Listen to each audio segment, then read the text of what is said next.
The moment 7-year-old Megan Kanka screamed, it was already too late. It was a quiet summer evening in July 1994 in Hamilton Township, New Jersey. The sun was still up. Children were riding bikes. Parents thought their neighborhood was safe. Then, in just a few terrifying minutes, Megan vanished. When police found her later that night, she was dead. The crime was brutal, the shock was immediate, and the fear that followed would change the entire country forever. But at that moment, standing in the street with flashing police lights and crying neighbors, no one yet knew how deep this case would cut. No one knew that this child's death would spark laws across the United States, and no one knew the horrifying truth about who lived right next door. That truth would not come out until later. Earlier that day, Megan had been doing what many children do in the summer. She played outside with friends near her home. She laughed. She felt safe. Her parents had no reason to worry. This was a family neighborhood. People knew each other. Doors were not always locked. Megan's parents believed she was protected by the simple comfort of community. As the evening came, Megan told her friend she was going home. It was a short walk, just a few houses away. She never made it. When Megan did not return, panic spread quickly. Her parents searched the streets. Neighbors joined in. Someone called the police.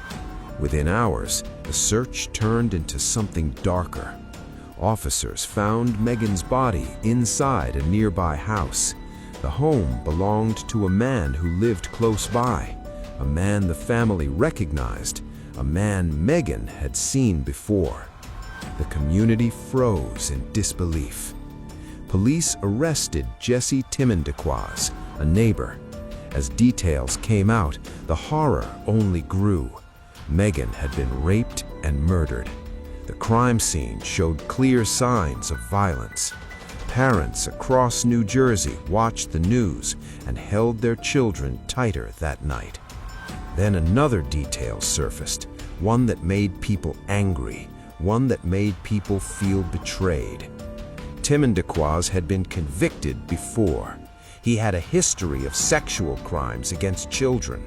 He had been in prison, and yet he was living freely in this quiet neighborhood. Families nearby had never been warned. No one had been told. Megan's parents had no idea that someone so dangerous lived just steps from their front door. As police questioned neighbors, fear spread like wildfire. Mothers asked the same question again and again. How did this happen? Fathers wondered why no one had warned them. The word preventable began to appear in headlines, and with it came anger. But in those first days, the focus stayed on Megan. Her face filled television screens, a smiling child with bright eyes, a child whose life ended before it truly began. Vigils were held, candles burned through the night. The community mourned together, but the pain was mixed with rage. Behind closed doors, lawmakers began to take notice. The case was no longer just about one child. It was about a system that allowed a known offender to disappear into a neighborhood unnoticed. It was about how much the public had a right to know. It was about whether this tragedy could have been stopped. But the legal fight had not yet begun. At this stage, the country was still asking questions. Could this murder have been prevented? Should families have been warned? And who, if anyone, was responsible beyond the man who committed the crime? As the investigation continued, more shocking information prepared to surface. Information that would shake lawmakers, parents, and entire communities. Information that would lead to a law known by one name, Megan's Law. But before that law could exist, the courtroom battle, the public outrage, and the painful details still lay ahead. And the nation was about to learn how one child's death would force America to face an uncomfortable truth, that danger does not always come from strangers. Sometimes it lives right next door. The courtroom fell silent as the truth became impossible to ignore. As prosecutors prepared their case against Jesse Temendekwas, the public learned something even more disturbing than the crime itself. This was not the first time he had hurt a child. Years earlier, he had been convicted of sexual offenses involving young victims. He had served time in prison, and yet, after his release, he returned to live freely in a family neighborhood surrounded by children. No warning was given. Megan's parents sat in shock as this information came out. They kept asking the same painful question. If we had known, would Megan still be alive? That question echoed across New Jersey and soon across the entire country. Police explained that at the time, there was no law that required communities to be told when a convicted sex offender moved into their area. The information existed, but it stayed locked inside government files. Families were left in the dark. Megan's death exposed that failure in the most brutal way possible. As the trial moved forward, the details were hard to hear. Prosecutors described how Megan had been lured into the house with the promise of seeing a puppy. That simple lie, aimed at a trusting child, made parents across America feel sick. It showed how easily innocence could be used against itself. News cameras stayed fixed on Hamilton Township. Every court appearance was covered. Megan's face became a symbol, not just of loss, but of a system that had failed. Parents began demanding answers from lawmakers. Town meetings filled with angry voices. People were no longer asking what happened. They were asking why nothing stopped it. Inside the courtroom, Megan's family listened as evidence was presented. The pain was unbearable, but they stayed strong. They wanted justice for their daughter. They wanted accountability. And slowly, something else began to grow alongside the trial, a movement. Lawmakers started to act. New Jersey officials introduced legislation that would require police to inform communities when convicted sex offenders lived nearby. The idea was simple. Parents deserved to know who lived near their children. Communities deserved the chance to protect themselves. But not everyone agreed. Some argued that the law would go too far.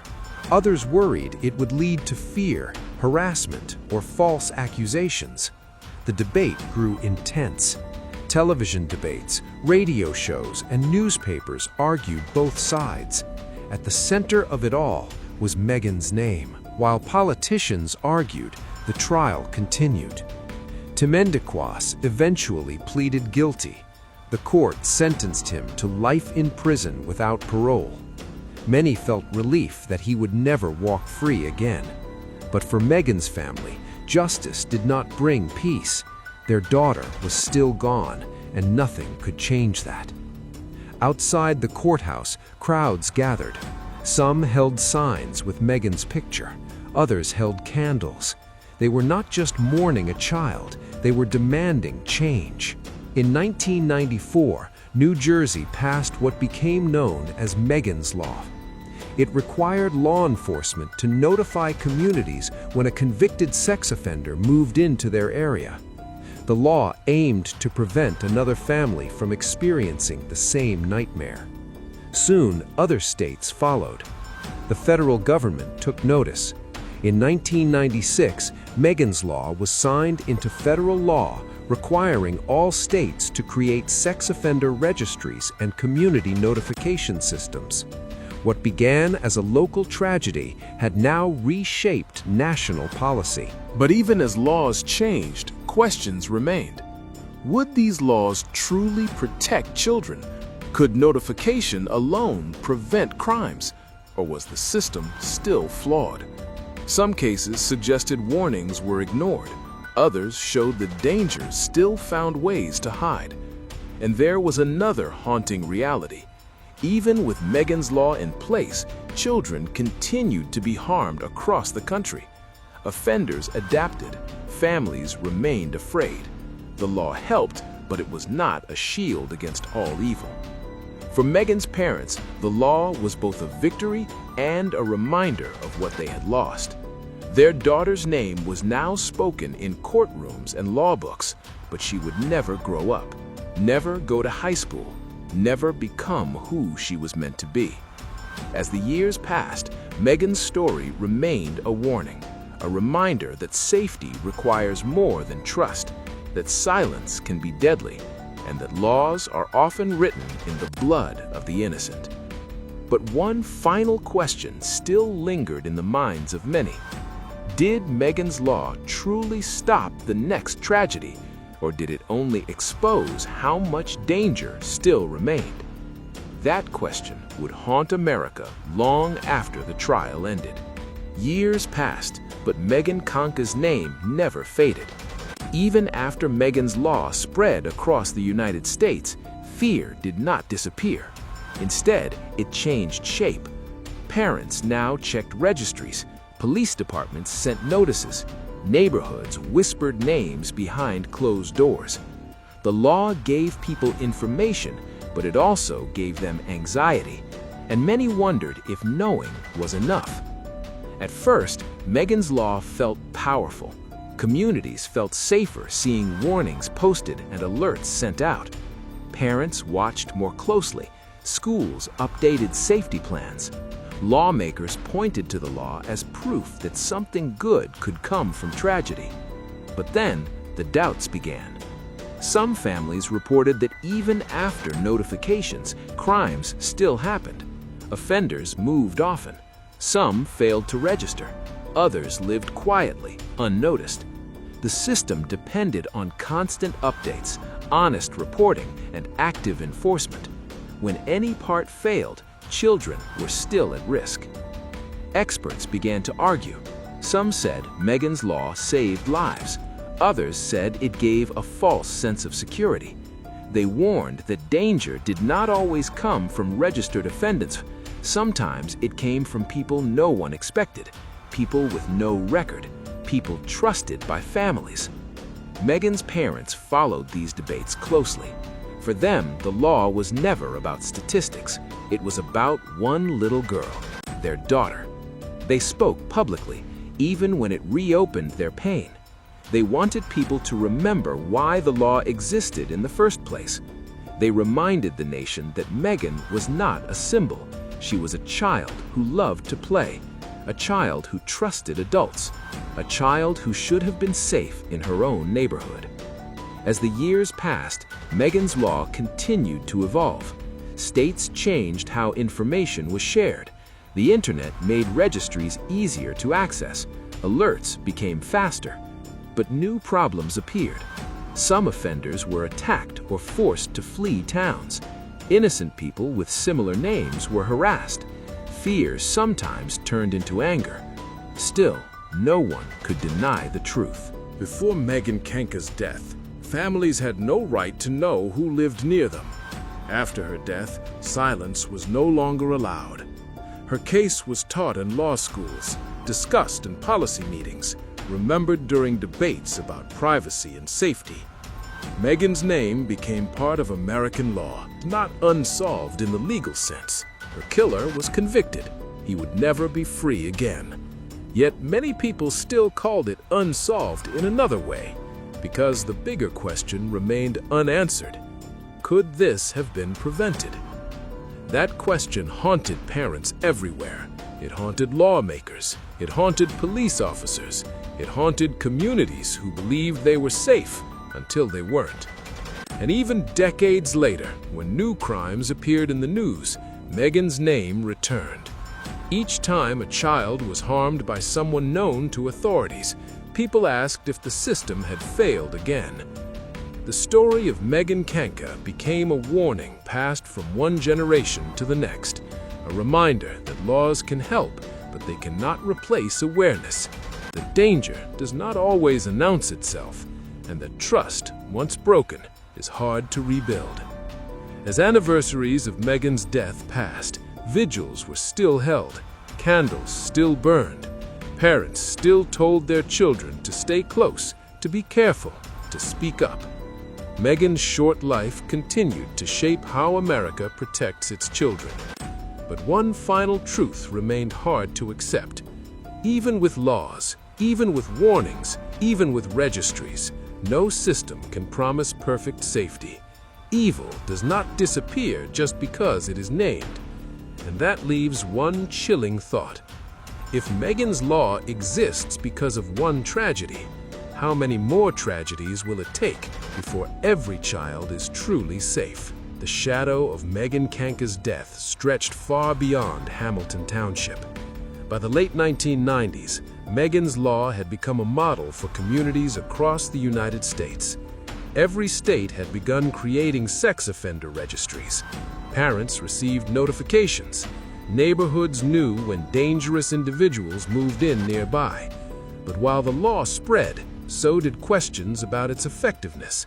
Could it truly stop crimes, or did it only make people feel safer while danger remained hidden? In Hamilton Township, Megan's parents became local and national advocates.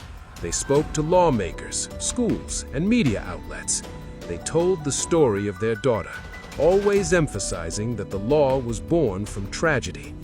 "We didn't want any other child to suffer the way Megan did," her mother said in interviews. The law carried Megan's name, but it carried her memory, her innocence, and the pain of her family into every decision made to protect children. But the world never forgot how fragile safety could be. Even with Megan's Law, children continued to face threats from people they knew and trusted. The case exposed a chilling reality. Laws can inform, they can warn, they can guide, but they cannot eliminate evil. And sometimes, the danger lives closer than anyone expects. Right next door, behind a familiar face. Despite the lingering fear, there was also hope. Communities became more vigilant. Parents talked to their children openly about safety. Schools and local governments improved background checks, reporting systems, and emergency response plans. The tragedy that took Megan's life also gave countless families tools to protect their children, to recognize warning signs, and to take action before it was too late. Megan's death, while devastating, transformed the way America approached child safety. Her name became a symbol of vigilance, a reminder that even the smallest voices matter, and that one tragic loss can change the law forever. But in every lesson learned, there is still a haunting question. How many more children might still fall victim before the system becomes truly foolproof? Megan's story reminds us that vigilance is a responsibility that never ends, that the safety of children relies not only on laws, but on the attention, care, and courage of every parent, teacher, and neighbor. Her life was short, but its impact was enduring. Every notification sent, every law passed, every parent who warns their child carries a piece of Megan forward. Her memory lives on, not just in legal codes, but in every community that seeks to protect its youngest members. And while the streets of Hamilton Township are quieter now, and the tragedy cannot be undone, Megan's story continues to echo in hearts across America, a warning, a lesson, and a legacy that will never be forgotten. Megan Kanka's life was stolen too soon, but her legacy changed the nation forever. Every parent who reads a warning about a neighbor's past, every community that strengthens its safety measures, and every law that protects children carries her memory forward. Her story is a reminder that even in the darkest tragedies, awareness and action can save lives. The question now isn't what happened to Megan, it's how many more will be protected because of her. And that is a legacy worth remembering.